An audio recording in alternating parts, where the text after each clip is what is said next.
ከጨለማው ስልጣን አዳነን። ቤዛነቱንም እርሱንም የኃጢአትን ስርየት ወዳገኘንበት ወደ ፍቅሩ ልጅ መንግሥት አፈለሰን። በዘላለም ኪዳን በደም ሰንሰለት ይዘን አስከትለናል በልዩ ፍቅር እስከ ሞት ድረስ በዘላለም ኪዳን በደም ሰንሰለት ይዘን አስከትለናል በልዩ ፍቅር እስከ ሞት ድረስ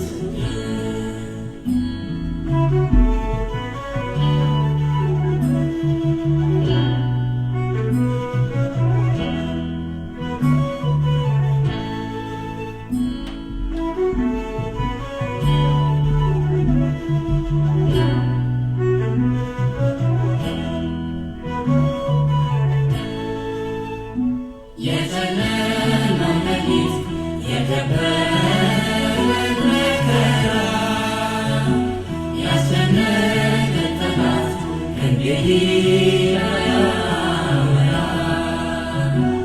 የያዘን ላይዘን የደም ነው ኪዳናችን ሁሉን የፈጸመው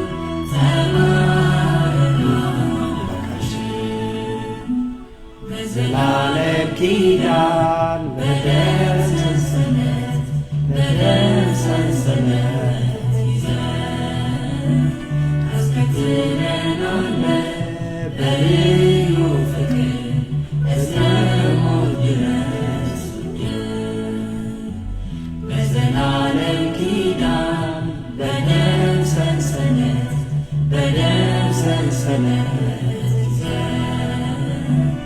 አስከትለናል በልዩ ፍቅር እስከ ሞት ድረስ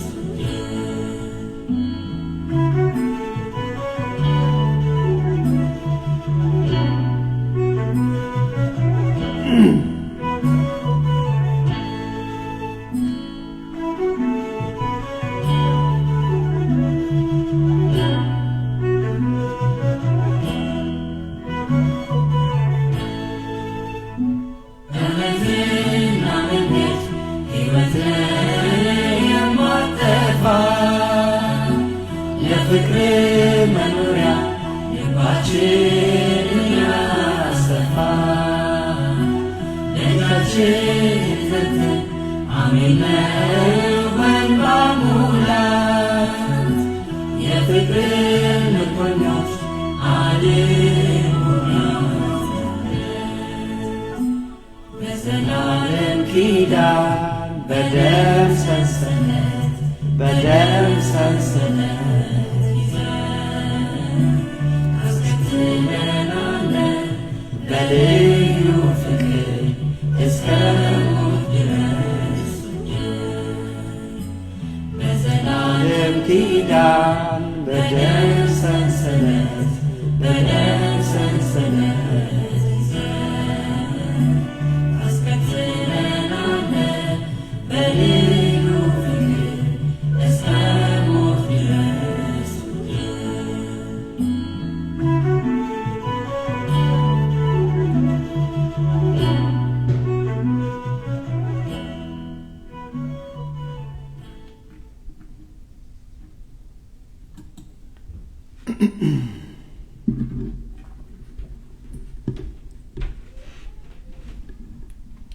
በስመ አብ ወወልድ ወመንፈስ ቅዱስ አሐዱ አምላክ አሜን።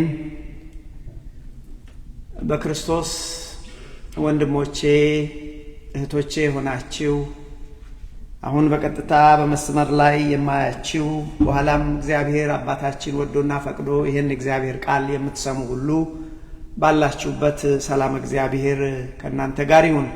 እንደምን ከረማችሁ? እንደምን ሰነበታችሁ?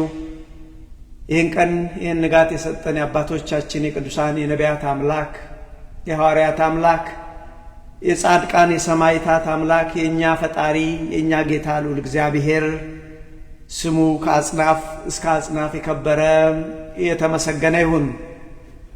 እንደገና ሰላም እግዚአብሔር ይድረሳችሁ።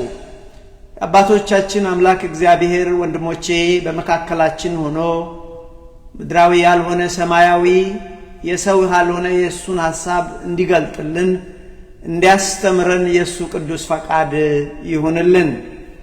በዝማሬ ያገለገሉን ወንድሞቻችን እህቶቻችንን እግዚአብሔር አምላክ ጸጋውን አብዝቶ ይባርካቸው እንላለን። ወንድሜ አዲሱ ሰላም እግዚአብሔር ይብዛልህ። እንደምን ከርመሃል? ዛሬ እግዚአብሔር ቢረዳን ወንድሞቼ የምንማርበት የትምህርታችን ርዕስ ከባድ ቢሆንም እንኳን ጠላታችሁን ውደዱ በሚል ይሆናል። በደንብ አድርጋችሁ ስሙኝ ወንድሞቼ።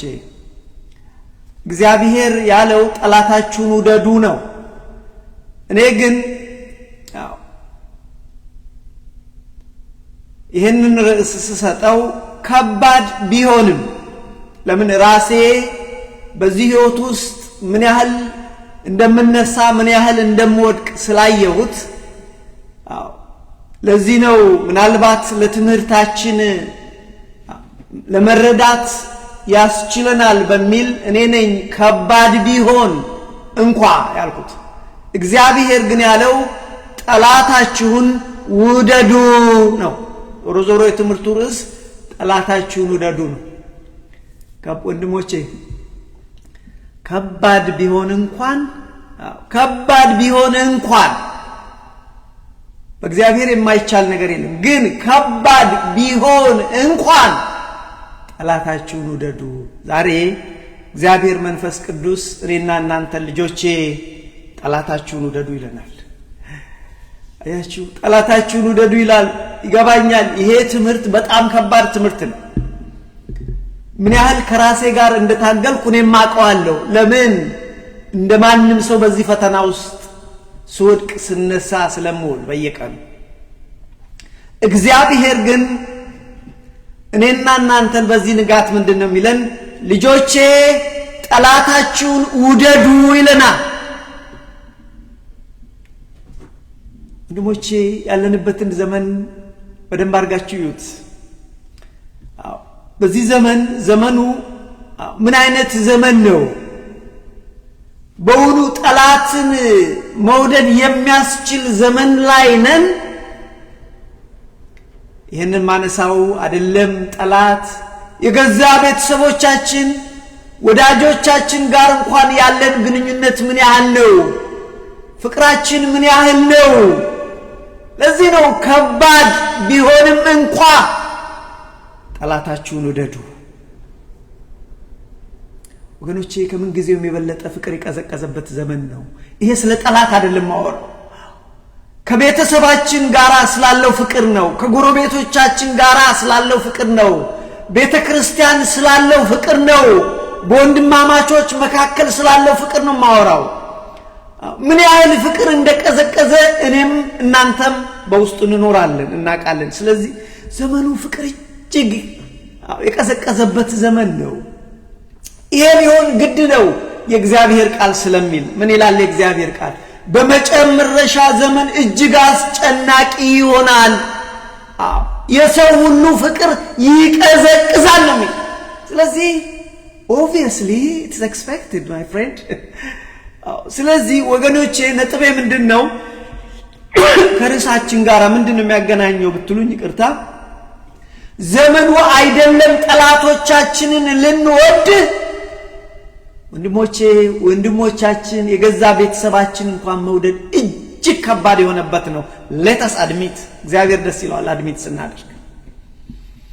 አይደለም ጠላቶቻችንን ይቅርና የገዛ ቤተሰባችንን የገዛ ወዳጆቻችንን ወገኖቼ መውደድ በጣም ከባድ ነው። ራሳችንን እስቲ እንጠይቅ ወንድሞቼ። ስንቶቻችንን ቤተሰቦቻችንን የምንወድ፣ ስንቶቻችንን ቤተሰቦቻችን ሪሊ የምንወድ፣ ትዳራችንን የምንወድ፣ አባታችን እናታችን ወንድሞቻችንን የምንወድ፣ ዘመዶቻችን የምንወድ ወገኖቻችን ስንቶቻችንን የምንወድ? ራሳችንን እንጠይቅ። እኔም ራሴን እጠይቃለሁ። ገብቷችሁ? በጣም ከባድ ነው። ስንቶቻችን ወገኖቼ ለዘመዶቻችን ግድ አለን? ስንቶቻችን ዘመዴ ነው ከሌል ፈልገው፣ ወገኔ ነው ከሌል ፈልገው፣ ወይንስ ሰዎችን የምንፈልገው ለጥቅማችን ነው? Please don't tell me. We all are on the same choirs. አውቀዋለሁ ዘመዶቻችንን ስንቶቻችን ከልባችን ዘመዴ ነው ስጋዬ ነው አካሌ ነው ብለን እንፈልግ። ቀረሱ ድሮ ወንድሜ፣ ድሮ ሲባል ድሮ አይደለም፣ በኔ አባት ዘመን በኔ እናት ዘመን ቀረ። ትላንት እኮ ነው የማወራው እኔ ከ10 ከ15 ከ20 ዓመት በፊት እኮ ነው የማወራው። ቀረ። ዛሬ ወገኖቼ ዘመድ እንኳን ብንፈልግ ዘመዴ ከሌ ምን ያደርግልኛል ብለን ነው አይደለም ወንድሞቼ? ተሳስቻለሁ። ባጭሩ አይደለም ጠላትን ለመውደድ ወገኖቼ፣ ወዳጅን መውደድ፣ ዘመድን መውደድ፣ ቤተሰብን እንኳን መውደድ እጅግ ከባድ የሆነበት ዘመን ነው። በዚህ ውስጥ ነው እንግዲህ እግዚአብሔር ምንድነው የሚለን? ጠላታችሁን ውደዱ። ለዚህ ወገኖቼ ፍቅር እጅግ የቀዘቀዘበት ዘመን ውስጥ የመጨረሻ ዘመን ውስጥ ነው። ርዕሳችን እንግዲህ እንዳልኳችሁ ከባድ ቢሆን እንኳ ወንድሜ ስማኝ፣ እህቴ ስሚኝ፣ በጣም ከባድ ቢሆን እንኳ ጠላትን ውደድ ይላል እግዚአብሔር። የሚገርማችሁ ጠላትን ውደድ ብቻ እኮ አይደለም የሚለው። እኔ በጣም ያስመጣለሁ፣ ጥቅሱን እናነባለን። ጠላትን ውደድ ብቻ እኮ አይደለም፣ ለጠላት መልካም አድርግለት። well my friend እንዲህ ቀላል አይደለም ክርስትና ቀላልም ከባድም ነው። ግን የእግዚአብሔር ቃል ግን ዛሬ ጠዋት የምንማረው እኔና እናንተን እግዚአብሔር መንፈስ ቅዱስ የሚለን ልጆቼ ሆይ ጠላቶቻችሁን ውደዱ። አይደለም ቤተሰብን፣ አይደለም ጓደኞችን፣ አይደለም የሥራ ባልደረቦችን፣ ጠላትህን እንኳን ውደድ አለ እግዚአብሔር። እኔን አለኝ። በስንት መከራ ነው ርዕስ ይዤ የመጣሁት፣ ከባድ እንደሆነ ስለማቅ። ከባድ እንደሆነ ሰው መስማት አይፈልግም። ይሄንን ሰው ጆሮን የሚያሳክክ ትምህርት ይፈልጋል ይላል እዛ ጢሞቴዎስ ላይ። በመጨረሻው ዘመን ሰዎች ለራሳቸው መምህራን ያስከማቻሉ ይላል።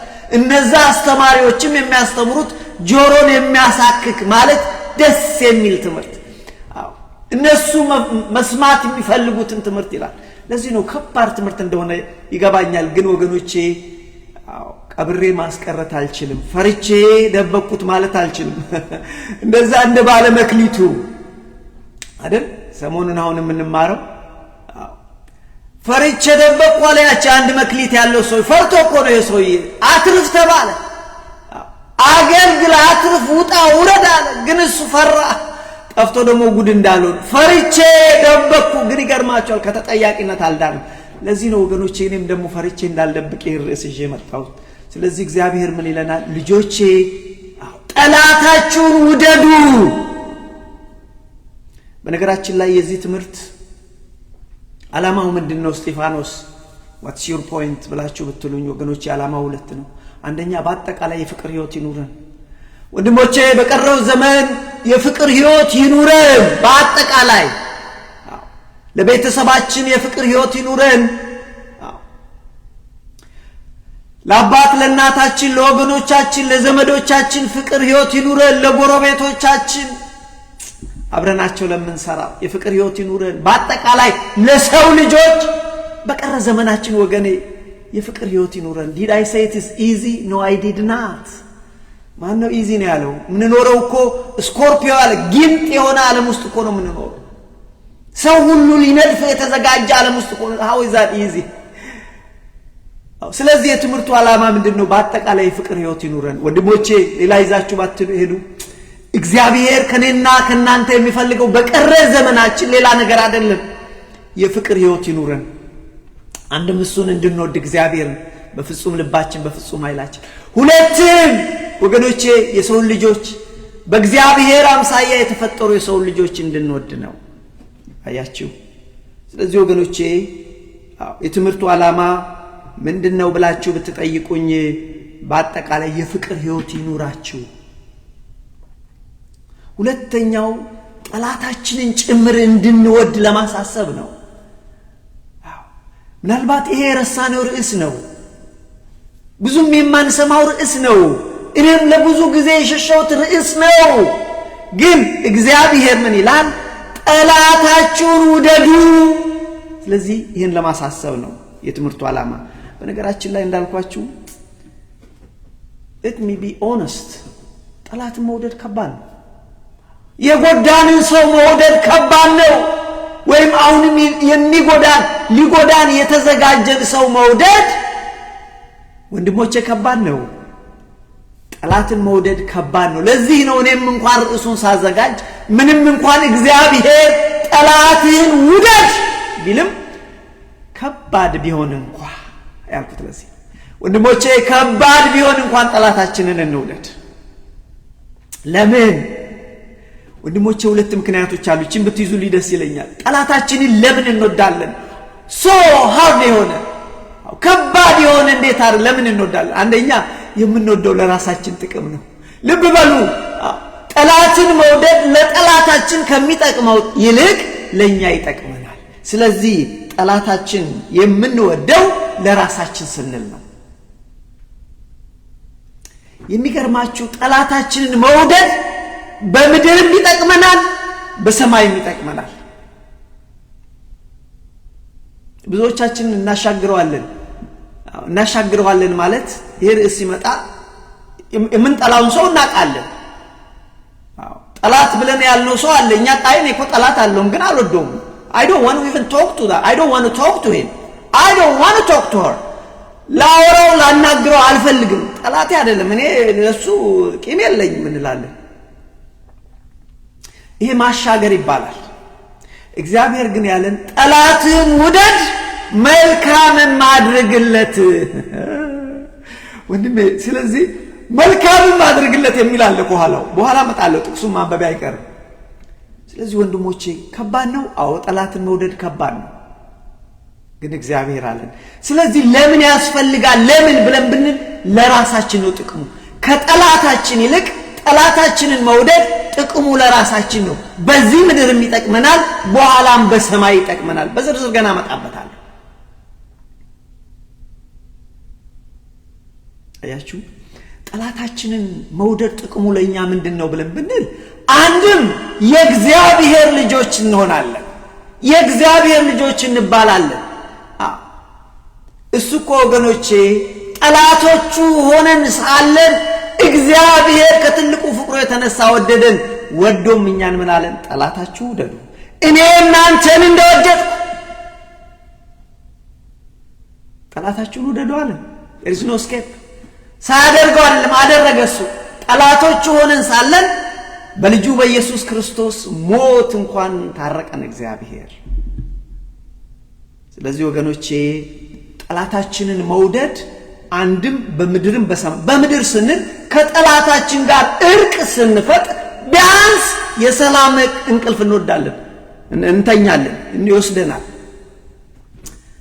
ቅርብ ጊዜ አይደለም probably about a year ago አንድ እህቴ ከናቷ ከገዛ ከአባዬ ከማማ ከናቷ ልጅ ተጣልታ ኋላ ነገርኳት። ከብዙ ዘመን በኋላ ነው አገኘዋትና አናገርኳትና ከሌስ እህትሽ ስላት አያንነጋገርም አለች። እንዴት አባት የላችሁ እናት የላችሁ እንዴት ነው ማትነጋገሩት አልኳት። ስለዚህ ግድ የለም እኔ ሽማግሌ ሆኜ ያስታርቃችኋለሁ ብዬ ለብዙ ዓመት ተቆራርፈው የነበሩ የእናት ልጆች የአንድ እናት የአንድ አባት ልጆች በተለያየ አገር የሚኖሩ እግዚአብሔር ረድቶኝ እሱ ራሱ ታረቁ። በኋላ ሳገኛትና ሳናግራት እስጢፋኖስ ምን እንደሆነ ታውቃላችሁ? ለመጀመሪያ ጊዜ እንቅልፍተኛው አለች። ስለዚህ ወንድሞቼ ጠላትን መውደድ በምድርም በሰማይም ይጠቅማል። በምድር ከሰዎች ጋር ቢያንስ ሰላም እንሆናለን። ሁለተኛ ደህና እንቅልፍ እንኳን እንተኛለን። በሰማይ አንደኛ የእግዚአብሔር ልጆች እንሆናለን። ሁለተኛ የእግዚአብሔርን ትእዛዝ እንጠብቃለን። ሶስተኛ እግዚአብሔርን ደስ እናሰኛለን በዚህ። ስለዚህ ጠላትን መውደድ ወገኖቼ ጥቅሙ ለኛ ነው ከጠላታችን የበለጠ። እዚህ ጋር አንድ ነገር ላንሳና ገና ወደፊት የምመጣበት ትምህርት ነው ይሄ ትምህርት። ግን አንድ ነገር ወደፊት በመጣበትም ለመንደርደሪያ ላንሳ። ለመሆኑ ጠላታችን ማን ነው? እንወደው ዘንድ ጠላታችን ማን ነው? ወንድሞቼ ቬሪ ኢምፖርታንት ጥያቄ። ማን ነው ጠላታችን? ወገኖቼ 3 ጠላቶች አሉ። በደንብ አድርጋችሁ ስሙ። ምን አልኩኝ? 3 ጠላቶች አሉ። ጠላታችሁን ውደዱ የተባለው የመጀመሪያዎቹን 2ቱን አይደለም፣ የመጨረሻውን 3ኛውን እንጂ። ጠላት የተባለ አንደኛው ጥንተ ጠላታችን ታሪካዊ ጠላታችን ሰይጣን ነው። ጠላት የተባለ እሱን አይደለም ውደዱ የተባለ።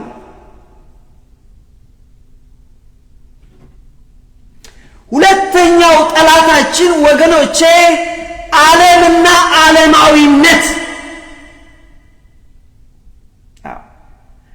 ዓለምና ዓለማዊነት የእግዚአብሔር ቃል ምን ይላል? ዓለምን መውደድ የእግዚአብሔር ጠላት መሆን ነው ይላል አንደኛ ዮሐንስ ላይ። ሰማ ወንድሜ በደንብ አድርገህ ስማኝ። አዎ ዓለም ውስጥ ነው የምንኖረው። ይገባኛል እኮ አንተ የምትለው ነገር ሼር እኔም ዓለም ውስጥ ነው የምኖረው። ስለዚህ ሁለተኛው ጠላታችን ዓለምና ዓለማዊነት ነው። እነዚህን ጥንተ ጠላታችን ዲያብሎስም ይሁን ዓለምና ዓለማዊነትን ውደዱ ማለት አይደለም። ጠላትን ውደዱ ሲባል ታዲያ ማን ነው? 3ኛ ጠላት አለ ብለን ያዝነው። አንደኛው በአጠቃላይ የሰው ልጆች፣ በአጠቃላይ የአዳም ልጆች፣ በአጠቃላይ በክርስቶስ አምሳያ የተፈጠሩ የሰው ልጆች ናቸው። ምን ማለት ነው? ሰው በአጠቃላይ ለምሳሌ ክርስቶስን ስንከተል በእውነት እንደ እግዚአብሔር ስንሄድ ዓለም ሁሉ ጠላት ይሆንባችኋል አላቸው ሐዋርያትን። ሰው ሁሉ ጠላት ይሆንባችኋል። ጥቅሱን አላመጣውም፣ በኋላ አመጣዋለሁ። መሰረታዊ ሐሳቡ እንድታገኙ ምን አላቸው? እኔን በእውነት ስትከተሉ ልጆቼ ሐዋርያት ዓለም ሁሉ ጠላት ይሆንባችኋል፣ ሰው ሁሉ ጠላት ይሆንባችኋል። ስለዚህ አንደኛው አጠቃላይ ሰው። ሁለተኛ ጠላታችን ማን ነው ብለን ብንል የገዛ ቤተሰባችን፣ የገዛ ቤተሰቦቻችን፣ የገዛ ዘመዶቻችን፣ የገዛ ጓደኞቻችን፣ የገዛ የሥራ ባልደረቦቻችን፣ የገዛ ጎረቤቶቻችን። እነዚህ ሁሉ ጠላት ሆነው የሚነሱብን ጊዜ አለ በተለያየ ምክንያት። አንደኛ ወይ ትክክል ስላደረግን ጠላት ሆነው ይነሱብናል። ሁለቱም የጥቅማ ጥቅም ነገር አጣልቶ ሊሆን ይችላል፣ ውርስ ሊሆን ይችላል። ዘንድሮ በዚህ ዘመን የሚያጣላን እሱ አይደል እንዴ? ስሙኒ ቅጭል ስትል እኛ እንኳን አገልጋዮች ቤተክርስቲያን ስናገለግል በምንድን ነው የምንፈነካከተው? በምንድን ነው የምንጣላው? በስሙኒ ቅጭል። ገና ሙዳይ ምጽዋት ስትል በቀን መጣላት እንጀምራለን።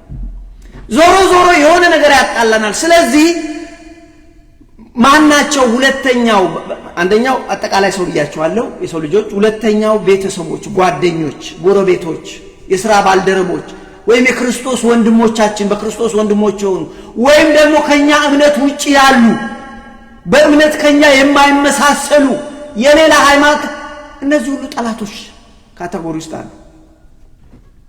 ካልዋሸን በስተቀር። ወይም ደግሞ እንዳልኳቸው የሃይማኖት ልዩነት ያለናቸው ሰዎች በእኛ ቤተ ክርስቲያን ውስጥም ይሁን ከቤተ ክርስቲያን ውጪ ሌላ እምነት ውስጥ ያሉ። ስለዚህ 3 ነው ጠላት። ስለዚህ እንግዲህ እግዚአብሔር ጠላቶቻችን ማን ናቸው ብለን ስንለያቸው 3 ናቸዋል። ሰይጣን፣ ዓለማዊነትና የሰው ልጆች በአጠቃላይ ብለናል። በተለያየ ምክንያት የተጋጨ ናቸው። በተለያየ ምክንያት ኦን ዴይ ቱ ዴይ አክቲቪቲ የተጣላናቸው ሰዎች ጠላቶቻችን ናቸው። እግዚአብሔር ግን ጠላትን ውደድ ያለ መጀመሪያ ሁለቶቹን አይደለም። ጥንታዊ ጠላታችንን ዲያብሎስንና ዓለምና ዓለማዊነትን አይደለም እግዚአብሔር ያለው። ጠላትን ውደድ ያለው ጠላቴ ነው ያልከው ወንድምህን፣ ጠላቴ ነው ያልሽውን እህትሽን፣ ጠላቴ ነው ብለህ ለዘመናት የተኮራረፍከው ጎረቤትህን ወዘተረፈ ነው። ስለዚህ ለዚህ ነው ጠላታችሁን ውደዱ ሲባል እነዛ የመጀመሪያዎቹ ሁለቶቹ አይደሉም። ዶንት ጌት ሮንግ። ጥያቄው እዚህ ጋር አንድ ጥያቄ ላንሳ ወንድሞቼ። ለመሆኑ ግን ጠላትን መውደድ ይቻላል? እስጢፋኖስ ትቀልዳለህ? አሪ ሪሊ እውነትህን ነው? እንደ ሰዎች ስላሉኝ ነው። እንዴት ቅርብ ቀን ደውላ እንደዚህ አይነት ነገር አለ አንድ በኔና በጓደኛዬ መካከል፣ ግን እኔ ለሷ ክፉ አይደለሁም ግን ብላ እንደዚህ አይነት ጥያቄ ጠየቀች። እንዴት ይቻላል? ጠላትን መውደድ ይቻላል ወንድሞቼ? ይቻላል አይደለም? ጠላት የገዛ ያባየ ልጅ ወንድማችንን በምንጠላበት በዚህ ዘመን፣ አባታችንን በምንጠላበት በዚህ ዘመን መቼ ይሆን አባባ የሚሞተው? መቼ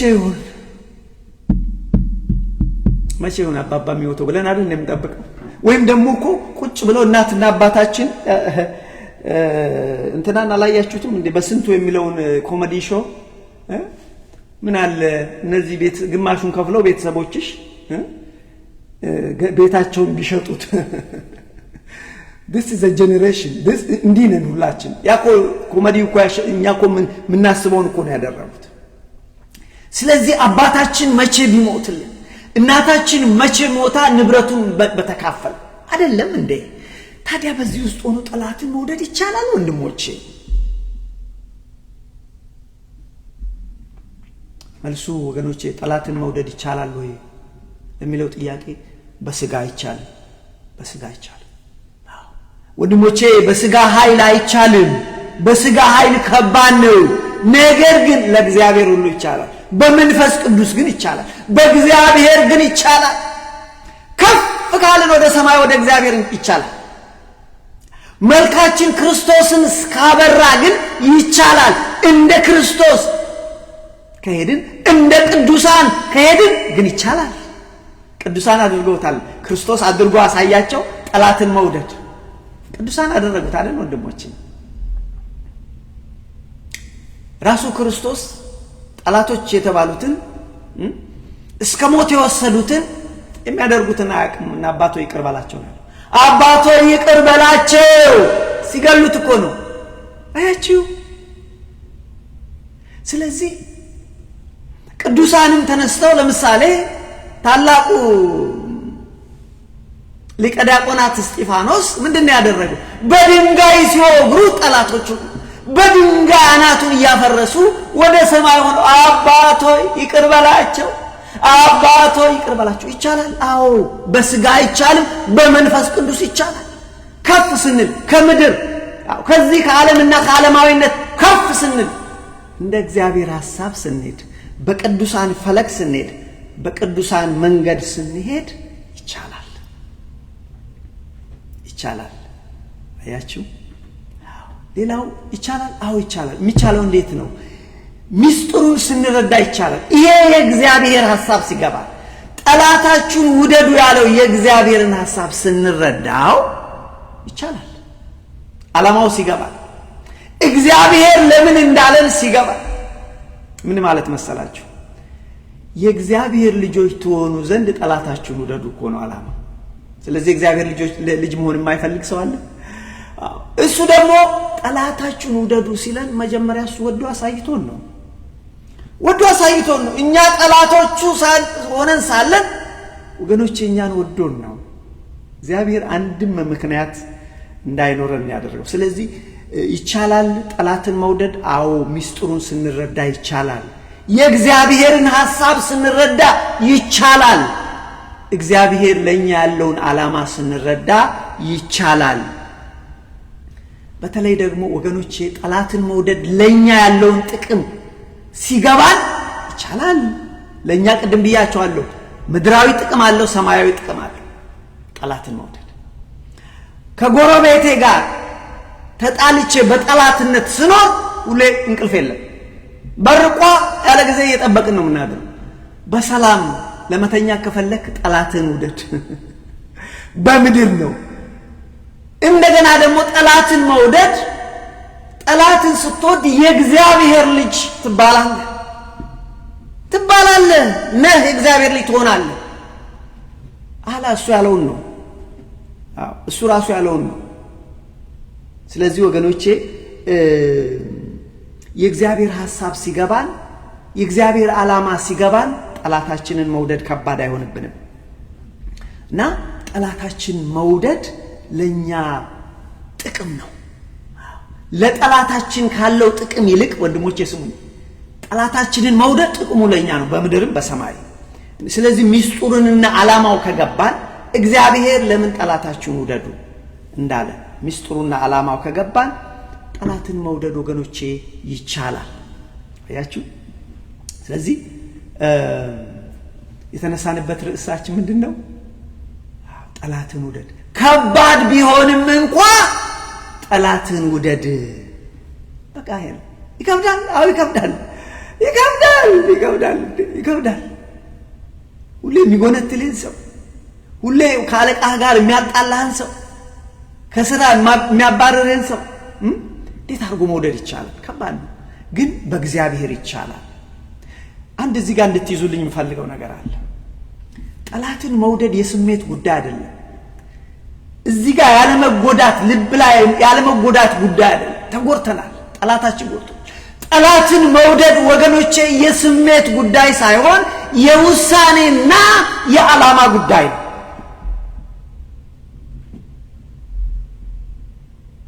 በደንብ አድርጋችሁ ሲስሙ። ክርስቶስ ሲተፋበት፣ ቅዱሳን ሲተፋባቸው በጥፊ ሲመቱ ያልመለሱት የዓላማ ጉዳይ ነው፣ የውሳኔ ጉዳይ ነው፣ የህይወት ጉዳይ ነው እንጂ እዚህ ጋር ያማል። ትላንት የጎዳህን አንድ ነገር ልንገርህ። ትላንት የጎዳህን፣ ትላንት ያስቀየመችህን፣ ትላንት ያስቀየመሽን፣ ልብሽን የሰበረውን ሰው፣ ልብህን የሰበረችውን ሰው መውደድ ከባድ ነው። ወንድም ያለ ነው ክርስትና ውስጥ ነው ጌሪ። ከባድ ነው፣ በስጋ ከባድ ነው። በእግዚአብሔር ግን ይቻላል። ከፍ ስንል እንደ እግዚአብሔር እንደ ክርስቶስ ስንመስል፣ በክርስቶስ መንገድ ስንሄድ፣ በቅዱሳን መንገድ ስንሄድ፣ የእነሱን ፍኖት ስንከተል፣ በእነ እስጢፋኖስ መንገድ ስንሄድ ይቻላል። ችለውት አሳይተውናል። ስለዚህ ወገኖቼ ጠላትን መውደድ የስሜት ጉዳይ አይደለም። ስሜት ይጎዳል፣ ያማልም እኮ ወገኖቼ በጣም ያማል። ጠላትን መውደድ አንደኛ መጀመሪያ ተቆርጠናል፣ ሁለተኛውንም ደግሞ የሰው በጣም ከባድ ነው። ስለዚህ ጠላትን መውደድ የስሜት ጉዳይ አይደለም። ምንድነው ብያቸዋለሁ? የውሳኔና የዓላማ ጉዳይ ነው። ግን ኦቨርኦል በአጠቃላይ ምን ማለት ነው? what does that mean really? ጠላትን መውደድ ሲባል ምን ማለታችን ነው? መድኃኒዓለም ክርስቶስ ጠላታችሁን ውደዱ ብሎናል። ይሄ ትእዛዝ ነው። መጣበታለሁ እንዳልኳችሁ ማቴዎስ 5:38 ጀምሮ አነባዋለሁ። ግን ምን ማለት ነው? ጠላታችሁን ውደዱ ሲባል ምን ማለት ነው? አንዳንድ ሰዎች በቃ ይሄንን ለማስረዳት በጣም ከባድ ነው። ብቻ ምን ማለት ነው ብለ አንደኛ አጠቃላይ የፍቅር ህይወት ይኑራችሁ ነው ማለት ማንም ሰው ላይ የፍቅር ህይወት በአጠቃላይ ይኑራችሁ ማለት ነው። ጠላትን ውደድ ማለት በአጠቃላይ በምድር ስትኖር በምትችለው መጠን የፍቅር ህይወት ይኑር። ምን ማለት ነው የፍቅር ህይወት? እግዚአብሔር አምላክን በፍጹም ልብ በፍጹም ኃይል ውደደው። በእርግጥ እግዚአብሔርን ስትወደው ደግሞ ሰው ትወዳለህ። ወንድምህን ውደደው፣ ጎረቤትህን ውደደው፣ ቤተሰብህን ውደድ። ቤተሰቡን የሚጠላ ሰው ሃይማኖቱን ከካደ ሰው ይበልጣል ይላል። ቤተ እስጢፋኖስ በሚለው ቻናል ገብታችሁ ለረጅም ጊዜ ተማርነው ነው። ቤተሰቡን የሚጠላ ሰው ወይም የማይወድ ሰው ሃይማኖቱን ከካደ ሰው ይበልጣል እግዚአብሔር ቃል ነው። ስለዚህ ወገኖቼ ከቤተሰባችን ተጣልተን አገልጋዮች ነን ልንል አንችልም። ከቤተሰባችን ተጣልተን ክርስቲያኖች ነን ልንል አንችልም። ስለዚህ ምን ማለት ነው ብለን አንደኛ የፍቅር በአጠቃላይ የፍቅር ህይወት ይኑራችሁ፣ ሁለተኛ የበደሉንን ሰዎች ይቅር በሏቸው ማሯቸው በቃ ይቅርታ አድርጉላቸው ማለት ነው ይቅርታ አድርጉላቸው አላመማችሁም ማለት አይደለም ምሳሌ ልስጣችሁ እንደ ሀገር የሩዋንዳ ጄኖሳይድ ብዙ ሰው ቤተሰቡን አንድ ጎረቤቱን አርዷል በኋላ ግን የሰማሁት አንድ ሴትዮ በተለይ 8 ቤተሰቦቿ 6 ልጆቿ አንድ ባሏን ያረደን ጎረቤቶች በኋላ ታረቀች ምንድነው ያለችው እቺ ሴት እነሱ አይመለሱ ይሄን ሰው እየጠላው በቀጥል ሁለት ጉዳት አለ አንደኛ ጠላትን ውደድ ያለው እግዚአብሔር ጋር ልጣላ ነው ወደ ሲኦል ሄድ ነው ትእዛዙን አፍርቼ ነው ሁለተኛ በህይወት ዘመን ሁሉ ከዚህ ሰውዬ ጋር ላልኖር ነው በቃ እነዛን እንደው መለስ አልችልም ስለዚህ ወገኖቼ ምን ማለት ነው ብለን ብንል በአጠቃላይ አንደኛ የፍቅር ህይወት ይኖራችሁ ሁለተኛ ደግሞ የበደሏችሁን ሰዎች የጎዷችሁን ሰዎች ይቅር ብላችሁ ማሯቸው ከዛስ በኋላ መልካም ደግሞ አድርጉላቸው መልካም አድርጉላቸው አንድም ውደዷቸው ይቅርታም አድርጉላቸው መልካም አድርጉላቸው ክፉን እናንተ በክፉ አትመልሱ አንድ ወሰዱባችሁ ሁለት ስጧቸው በዚህ ጋር መጥቷችሁ ይሄኛው እንዲገቡላቸው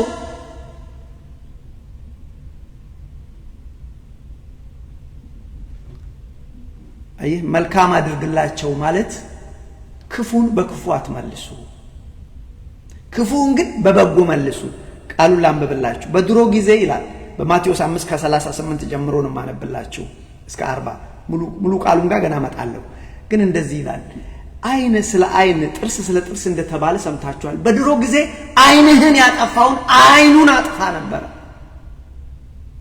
ጥርስን ያወለቀው ጥርሱን አውልቅ ነበር በፊት እኔ ግን እላችኋለሁ አዲሱ ትእዛዝ ነው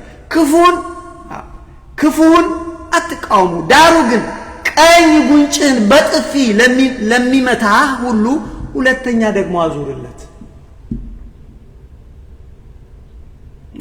ክፉን አትቃወሙ ሲል በቃ ክፋት የሚያደርግብን ሰው አንተም እንደሱ ሆነ መልሰ ክፉን በክፉ አትመልስ ክፉን አትቃወሙ ሲል ኃጢአትን አትቃወሙ አይደለም መልሰ ክፉን በክፉ አትመልስ ዳሩ ግን ቀኝ ጉንጭህን በጥፊ ለሚመታ ሁሉ ሁለተኛ ደግሞ አዙርለት እንዲከስም እጀ ጠባብህን እንዲወስድ ለሚወድ መጎናጸፊያን ደግሞ ጨምርለት ማለት ከሶ ይሄንን እጀ ጠባብህን ስጠኝ ብሎ ለከሰሰ ሰው መጎናጸፊያን ጨምርለት ይሄንን ብታደርግ በሰማዩ አባት ዘንድ ታላቅ እግዚአብሔር ልጅ ትባላለህ ይሄን ብታደርግ አንተ እግዚአብሔር ልጅ ትባላለህ ግን እንደ ድሮ ሰዎች መልሰ ብታደርግ ባጭሩ ምን ማለት ነው ብለን ብንል አንድም እንዳልኳችሁ በአጠቃላይ የፍቅር ህይወት ይኖራችሁ ነው ሁለተኛ የበደሏችሁ ሰዎች ይቅርታ አድርጉላቸው ምህረት አውርዱ መልካምም አድርጉላቸው በአጠቃላይ በእናንተ በኩል ከሰው ሁሉ ጋር በሰላም ኑሩ ማለት ነው ቢቻላችሁ ከባድ ነው ከባድ ቢቻላችሁ እኮ ነው የሚለው ቃል ቅዱስ ጳውሎስ አይደል ይሄንን ያለው ቢቻላችሁ ከሰው ሁሉ ጋር በሰላም ኑሩ ቢቻላችሁ ከባድ ነው ከባድ ነው ለዚህ እኮ ነው ትምህርት ይርሱ ከባድ ቢሆን እንኳን ጠላታችሁ ውደዱ የዛሬ ርዕሳችን አሁን መሰረታዊ ጥያቄ ሰዓት የሚሄደ ስለሆነ ተቀልለዋለሁ መሰረታዊ ጥያቄ for what sake ለምንድነው ጠላታችንን መውደድ የሚያስፈልገው it's important ይሄን ነገር ማለት why is that important ጠላታችን መውደድ ለምን ያስፈልጋል ጥቅሙ ምንድነው ብለን ብንል ቅድም እንዳልኩት just to reinforce ነው ለማስረገጥ ነው ጥቅሙ ለኛ ነው በምድር እንጠቀማለን በሰማይ ደግሞ አብዝተን እንጠቀማለን አንደኛ ጥቅሙ ለራሳችን ጥቅም ነው ስለዚህ ጠላታችንን መውደድ ለምን ያስፈልጋል ጥቅሙ ምንድነው ለምን አንደኛ ለራሳችን ነው ጥቅሙ በቃ ጠላታችንን ስንወድ የእግዚአብሔር ልጆች እንባላለን የእግዚአብሔር ልጆች እንሆናለን ይሄ እግዚአብሔር ቃል ክሊር ለጻፈው ጠላትን ብትወድ የእግዚአብሔር ልጅ ትሆናለህ ስለዚህ ለራሳችን ጥቅም ነው ወገኖቼ ስለዚህ ሁለቴን እንጎዳለን ባለፈው ወጡ በስጋችን እንደገና ደግሞ የእግዚአብሔር ልጅ ባለመሆን እንጎዳ ስለዚህ እኮ ነው ስለዚህ ጠላታችንን ምንድነው ለማን ነው ለራሳችን ጥቅም ነው ያማል አዎ ያማል ከባድ ነው አዎ ከባድ ነው ስለዚህ ወገኖቼ አንድም ለራሳችን ጥቅም ነው ስንል ምን ማለታችን ነው የእግዚአብሔር ልጆች እንድንሆን ጠላትን ብትወድ የእግዚአብሔር ልጅ ነህ ይላል ሁለተኛ በዚህ ምድርም ላይ ቅድም እንዳልኳችሁ በሰላም እንኖራለን ከጎረቤቶቼ ጋር ተጣልቼ ጥሩ ህይወት መኖር አልችልም እሱ ሀድኮ ከጎረቤት ጋር መጣላት የሚገርም ጉድ ነው ሲወጣም ይገላምጠኛል የሆነ ምክንያት ፈልጋል ወይ እሱ ሀድ ስለዚህ በሰላም መኖር ጥሩ ነው አገስንም በሰላም መኖር አለብኝ በቀደም ለታ አንድ ይሄ ሩፌ ተቀዶ ወይም ደግሞ ሩፌን ንፋስ ወስዶት አንድ ጎረቤቴ ናና ይሄንን ይብየው አንድ ልክ የጎረቤት ያልሆነ ቻርጅ አረጋኝና ቅራለኝ ግን በኋላ በርግጥ ነገርኩት ቅር ብሎኛል ልክ አይደለም ገንዘቡን ከፈልኩትና ቅራለኝ በኋላ ግን ሳስበው አይ ቲንክ እሱም ጋር ቢሆን that's okay always deal ማረ መልካም ጠላት ነው ለማለት አይደለም አንዳንዴ ግሪቫ አብሬ ስትኖር ከባድ ግን አሁን ይሄ ሰውዬ ከእንግዲህ ወዲያ ሰው አይደለም ይያልኩ ሁሌም ብል ግን እኔ እጎዳለሁ አያችሁ ስለዚህ በምድርም ይጠቅማል ማለት ነው ስለዚህ ጥቅሙ ለራሳችን ነው አንደኛ ሁለተኛ ለምንድነው ጥቅሙ ለምንድነው ጠላታችንን መውደድ ያለብን ብለን ብንል ሁለተኛው ጥቅም ደግሞ ለእግዚአብሔር ብለን ለእግዚአብሔር ለአባታችን ምን ማለት ነው አንደኛ የእግዚአብሔር ትእዛዝ ነው ይሰይ እኔ አላሻሽለው ጠላታችሁን ውደዱ የሚያሳድዷችሁን መርቋቸው ጸልዩላቸው አንድ እጀ ጠባብህን የሚፈልግ ሆነ መጎናጸፊያን ጨምርለት ትእዛዝ ነው ስለዚህ ለምን እንወዳለን አንድም ትእዛዝ ነው ሁለተኛ ወገኖቼ የክርስቲያኖች ባህሪና የክርስቲያኖች የተጠሩት ለዚህ ነው በዚህ ምድር ላይ ስንኖር ተፈትነን የምናልፍበት መንገዱ ይሄ ነው የክርስቲያኖች ባህሪ ጠላትን ጭምር መውደድ ነው ለምን አባታቸው እግዚአብሔር እኛ ጠላቶች ሆነን ሳለን ወገኖቼ ትላንትም ወደደን ዛሬም ይወደናል ለዚህ እኮ ነው እግዚአብሔር ለሚወዱትም ለማይወዱትም መልካም ነገር ያደርጋል ዝናብን እኩል ያዘንባል ይጣሉኛሉ ብሎ ሳካ አድርጎ ኦክሲጅኑን እኮ ማውጣት ይችላል አብታች ግን አላደረገም ስለዚህ ጠላታችንን ስንወድ ይገርማችኋል ከእግዚአብሔር የመለኮት ባህሪ ተካፋይ እንሆናለን እሱ የፍቅር አባት እንደሆነ እኛም የፍቅር ሰው እንሆናለን ማለት ሌላው ጠላታችንን የምንወድበት ምክንያት ይገርማችኋል እግዚአብሔር ጋር እንድንመሳሰል ያደርገናል አባታችን ነው እግዚአብሔር ካልን በሆነ ነገር ከእግዚአብሔር ጋር መምሰል አለብን ልጁን የማይመስል አባቱን የማይመስል ልጅ ምንድነው የሚባለው ስለዚህ እኛም የእግዚአብሔር ልጆች እንድንባል ወገኖቼ አባታችንን እግዚአብሔርን የምንመስልበት አንዱ ነገር ልክ እሱ እንዳደረገው ጠላቶቹ ሆነን ሳለን በልጁ በኢየሱስ ክርስቶስ እንደወደደን የጎዱንን ያቆሰሉንን ልንወድ ግዴታ ነው እንደዛ ሲሆን አባታችንን እንመስላለን ማለት ነው አያችሁ የእርሱ የባህሪ ተካፋዮች እንሆናለን ማለት ነው በነገራችን ላይ እግዚአብሔር ቃል እኮ የሚለው እሱ ቅዱስ እንደሆነ እናንተ ቅዱሳን ሁኑ እሱ ንጹህ እንደሆነ እናንተ ሁኑ በእንግሊዝኛው እንደምን ይለዋል እሱ ፐርፌክት እንደሆነ እናንተ ፐርፌክት ሁኑ ነው ይሄ እሱ ቅዱስ ፐርፌክት እሱ የሚጠላው ሰው የለም እግዚአብሔር ባህሪው ፍቅር ብቻ ስለዚህ እኮ ነው ስለዚህ ወገኖቼ የመለኮቱ ባህሪ ተካፋይ ያደርገናል ጥቅሙ ይሄ ነው አያችሁ ስለዚህ እግዚአብሔር መሐሪና ይቅር ባይ ነው ስለዚህ እኛም ጠላታችንን ይቅር ብለን ስንምር የመለኮቱ ባህሪ ተካፋዮች እንሆናለን እግዚአብሔር ደስ ይለዋል እኛም በምድር እንቅልፍ እንተኛለን ልክ ያቺ ከእህቴ ካስታረከኝ በኋላ ከታረኳት በኋላ እንቅልፍ ወሰደኛለች ስለዚህ ወገኖቼ ለራሳችንና ለእግዚአብሔር ብለን ጥቅሙ ምንድነው ለራሳችንና ለእግዚአብሔር ብለን ጠላታችንን እንወዳለን ለራሳችንም ጥቅም ነው ለእግዚአብሔርም ጥቅም ነው ነገርኳችሁ ምን ማለት ነው ብለን ብንል እንግዲህ የእግዚአብሔር ቃል ምንድነው የሚለው የእግዚአብሔር ልጅ ትሆን ዘንድ ብትሻ ጠላትን ጭምር ውደድ የእግዚአብሔር ልጅ መሆን ትፈልጋለህ ዓለሙን መብት ነው። ጠላትንም ጭምር ውደድ። በአጠቃላይ የፍቅር ህይወት ይኑርህ፣ የርህራሄ የምህረት ህይወት ይኑርህ፣ የክርስቶስ ልብ ይኑርህ። እሱ ሩህሩህ ነው፣ እሱ ይቅር ባይ ነው። አንተም ይቅር በል። ጠላትን ውደድ ብቻም አይደለም እኮ የሚለው የሚገርማችሁ ነገር መልካም አድርግለት፣ መልካም ጭምር አድርግለት። በቃል እወድሃለሁ አልብቻ መልካም አድርግለት፣ መልካም ነገር አድርግለት። ያን ጊዜ ሽልማት ከሰማይ ይሆናል። ያን ጊዜ የእግዚአብሔር ልጅ ትባላለህ። ዋናው ጠላታችን የምንወደው ለምንድን ነው ብለን ብንል መልካም ስና የእግዚአብሔር ልጆች እንሆናለን። አያችሁ፣ ልጅ ደግሞ አባቱን መምሰል አለበት።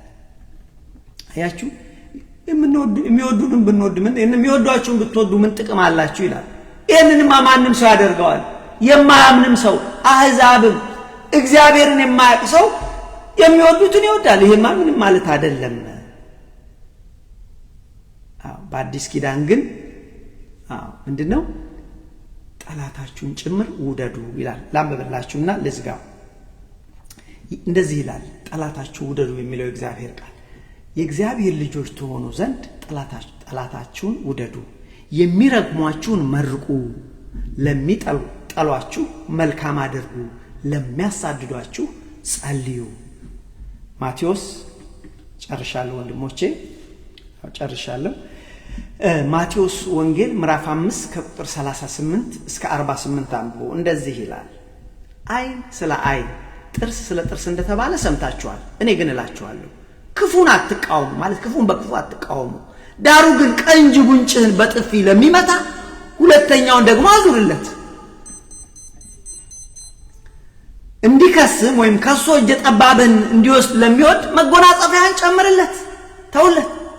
ማንም ሰው አንድ ምዕራፍ ትሄድ ዘንድ ቢያስገድድህ ሁለት አድርግለት፣ ሁለት ከእርሱ ጋር ሂድ። ለሚለምንህ ስጥ፣ ካንተም ይበደር ዘንድ ከሚወድ ፈቀቅ አትበል ካለ በኋላ ባልንጀራህን ውደድ ጠላትህን ጥላ እንደተባለ ድሮ ታውቃላችሁ። ቁጥር 43 ላይ ባልንጀራህን ውደድ ጠላትህን ጥላ እንደተባለ ሰምታችኋል። እኔ ግን እላችኋለሁ የሰማዩ አባታችሁ ትሆኑ ዘንድ ጠላታችሁን ውደዱ ነው የሚለው። ላንብብላችሁ። እኔ ግን እላችኋለሁ በሰማይ ያለ አባታችሁ ልጆች ትሆኑ ዘንድ ጠላቶቻችሁን ውደዱ። አለቀ ትምህርቱ። ስብከቱም እዚህ ጋር አለቀ። ይሄ ነው። እኔ ከራሴ ማላመጣ ምን አለ? እኔ ግን እላችኋለሁ ለራሳችን ጥቅም ነው ጠላታችን የምንወደው ወንድሞች፣ በቀችን ያዙ። እኔ ግን እላችኋለሁ በሰማይ ላለ አባታችሁ ልጆች ትሆኑ ዘንድ ጠላታችሁን ውደዱ፣ የሚረግሟችሁን መርቁ፣ ለሚጠሏችሁ መልካም አድርጉ፣ ለሚያሳድዷችሁ ጸልዩ። እሱ እግዚአብሔርን ተመልከቱ። እሱ ይላል እሱ በክፉዎችና በበጎች ላይ ፀሐይን ያወጣል። ከሱ ተማሩ። ፀሐይን ያወጣል፣ በጻድቃንና በኃጢአተኞችም ላይ ዝናብን ያዘንባል። የሚወዷችሁን ብትወዱ ምን ዋጋ አለው? ቀራጮች ይህንን ያደርጉት የለም ወይ? ስለዚህ ወንድሞቻችሁን ብቻ እጅ ብትነሱ ሰላም ብትሏቸው ምን ያደርጋል? አሕዛብ ይህንን ያደርጉ የለም ወይ? ስለዚህ የሰማዩ አባታችሁ ፍጹም እቺን ያዙ። የሰማዩ አባታችሁ ፐርፌክት ነው፣ ፍጹም እንደሆነ እናንተም ፍጹም ሁኑ። ስለዚህ የሰማዩ አባታችሁ ልጆች ትሆኑ ዘንድ ጠላታችሁን ውደዱ። በቃ ይሄ ነው ወንድሞቼ፣ የሚደንቅ ነው። አጠቃላይ ግን ምንድነው ብለን ብንል ወገኖቼ፣ እግዚአብሔር እኛ ክፉዎች ሆነን ሳለ ወደደን። ከወደደን በኋላ እና እኛን መውደዱ የተባለ እሱ ሳያደርገው አይደለም፣ አድርጎ አሳይቶ ቅዱሳንም ይሄንን ነገር አደረጉ። ስለዚህ እዚህ ጋር እግዚአብሔር ለጻድቁም ለኃጢአቱም እኩል ዝናብን ያዘንባል፣ ፀሐይን ያወጣል፣ የመዳን ሕይወትን ይሰጣል። ከፈለጉ በሩ እጆቹ የመዳን እጆቹ ለሁሉም የተከፈተ ነው። አያችሁ። ስለዚህ ነው በአጠቃላይ ምን ተማርን ዛሬ? ጨረስኩ። ዛሬ የተማርነው ወገኖቼ ጠላታችንን መውደድ ከባድ ቢሆንም ጠላታችንን መውደድ አለብን ብለን ተማር። ከባድ ነው። አዎ ከባድ ነው። ግን ጥቅሙ ከጠላታችን ይልቅ ለኛ ነው። ጠላታችንን ብንወድ በምድርም በሰማይም ይጠቅመናል። ከሁሉ ትልቁ ጥቅሙ ግን ጠላታችንን ስንወድ የሰማዩ አባታችን ልጆች እንሆናለን። እግዚአብሔር ልጅ መሆን ትፈልጋለሽ ወንድም? እፈልጋለሁ። ጠላታችንን እንወድ። there is no other way, there is no work around. There's no work around my friend. ስለዚህ ጠላታችንን መውደድ እንዳለብን ተማር። ሌላው ለምን መውደድ አለብን ብለን ጥቅሙ ለራሳችን ነው። ለምድርም ይጠቅመናል፣ ለሰማይም ይጠቅመናል። በምድርም እንቅልፍ ተኝተን እንተኛለን እናድራለን፣ በሰማይም ደግሞ የእግዚአብሔር ልጆች እንሆናለን። ባንወድስ ሁለቱንም እናጣለን። በምድርም እንረበሻለን፣ በሰማይም የእግዚአብሔር ልጆች አንሆንም። እንግዲህ የሚጠብቀን የእግዚአብሔር ልጅ ያልሆነ የሚጠብቀውን እንግዲህ ታውቃለህ። እንዴት ይቻላል ብለን ደግሞ አነሳን። ይህንንም ተማር። በስጋ ይቻላል። ጠላትን መውደድ ከባድ ነው። አዎ ከባድ ነው። የበደለ ህይወትን ያበላሽ አገባሻለሁ ብሎ ትዳርሽ ህይወት ነው ብለሽ አብረሹ ደክመሹ የከዳሽ አገባለሁ ብላ ብዙ ነገር አድርገህላት የካደችን ከባድ ነው። ያማል። ግን ወገኖቼ የምናደርገው ለነሱ ብለን ሳይሆን ለራሳችን ጥቅም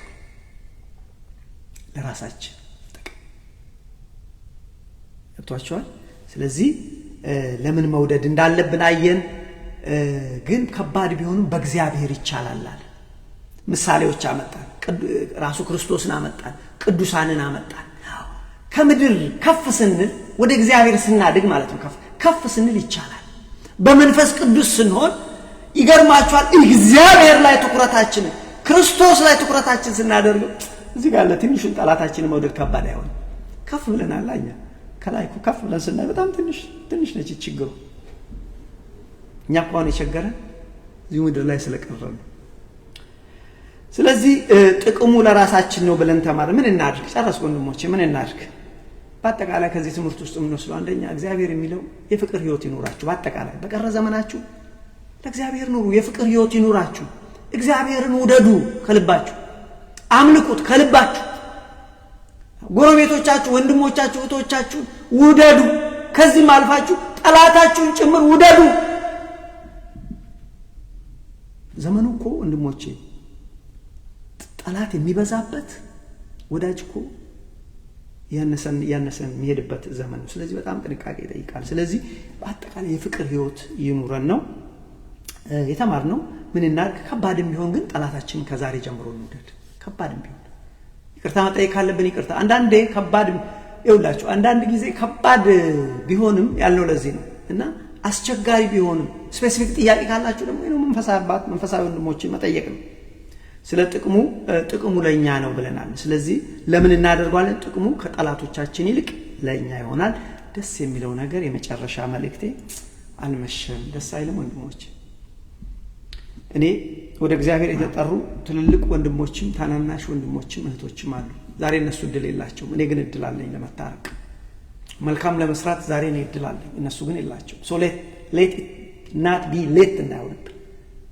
ዛሬ በተባለ ቀን ከወንድማችን ጋር እንታረቅ፣ ለወንድማችን መልካም እናድርግ። ያማል ወንድማችን ነው ማንም ወንድም አይደል እንዴ? ጠላት ላሉ ወንድሞች ለምን ለራሳችን ጥቅም የእግዚአብሔር ልጆችን ሆን ዘንድ በምድርም ሳለን ደግሞ ደስ የሚል እንቅልፍ መተኛት እንድንችል ያስተማረን የመከረን አባቶቻችን አምላክ እግዚአብሔር ስሙ የተመሰገነ ይሁን። ወንድሞቼ ከወደዳችሁ ለሌሎች ብታካፍሉ እግዚአብሔር ይከብራል እና ይሄንን ነው የምላችሁ። ሰላም እግዚአብሔር ይብዛላችሁ። መልካም ቀን። ሰላም ሁኑ። አሜን።